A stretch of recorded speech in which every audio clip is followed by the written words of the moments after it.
welcome back. Many people are turning to generators while crews work to restore power across the city. For some, this is their first time using one. And it is incredibly important to use them properly since they can be deadly if you don't know what you're doing. And joining us is Dr. Hillary Fairbrother, an emergency medicine physician with UT Health Houston and Memorial Hermann Hospital. Dr. Fairbrother, thank you so much for joining us this afternoon. Want to dive right in. Carbon monoxide is called the silent killer for a reason. It will sneak up on you. What are the signs, if any, people should look out for? I think that's the scariest thing about carbon monoxide is that there may really be very few signs that you have been exposed.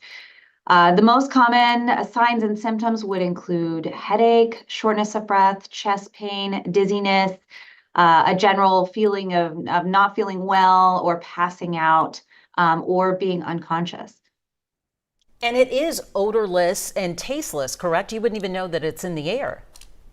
That is correct. You can't smell it, you can't taste it, you can't see it.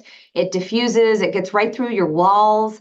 That's why, if someone's car is running in the garage that's attached to their house, the people who are in the house get poisoned. That's why when the generator is outside, but potentially too close to the house or near the intake vents for the air conditioning unit that generator is probably being used to power, it can then take that carbon monoxide and push it right into the house.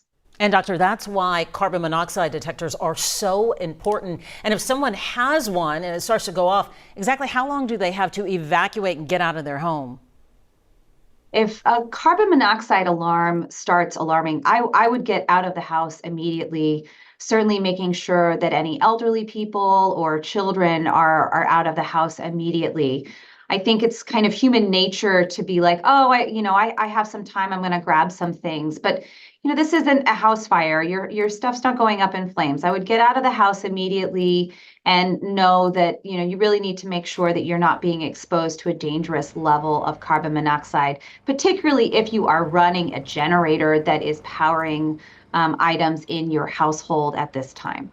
You are on the front lines in emergency medicine. So how many carbon monoxide poisonings have you seen since Sunday night, if any at all? We have seen so many people poisoned by carbon monoxide. This is a real threat and is it affecting our communities in Houston. We've had entire families poisoned while they were sleeping at night, mostly from the generators that are either in a garage. Even if the door is open, a generator cannot be in a garage.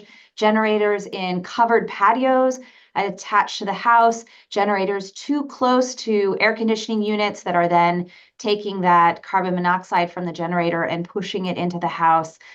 Generators really need to be 20 feet away from any wall of the house and should be in absolutely no way covered in anything that is contiguous to a house. So no covered porches, no garages, no screened in porches, nothing like that.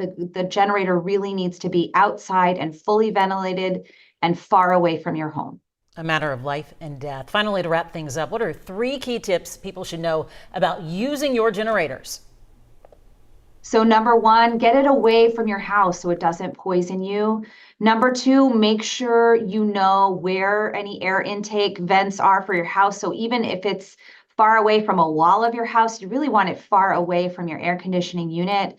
And number 3, if you or your family starts having any of these weird symptoms like headache or nausea or vomiting or not feeling well, please be mindful if you're using a generator that you may have been exposed to carbon monoxide, exit the building immediately and get checked and get help.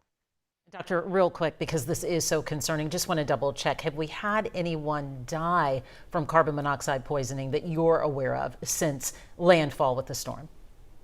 I have not been informed of any deaths, and thankfully all of the patients that I've personally seen in the emergency department have been recovering from their poisonings.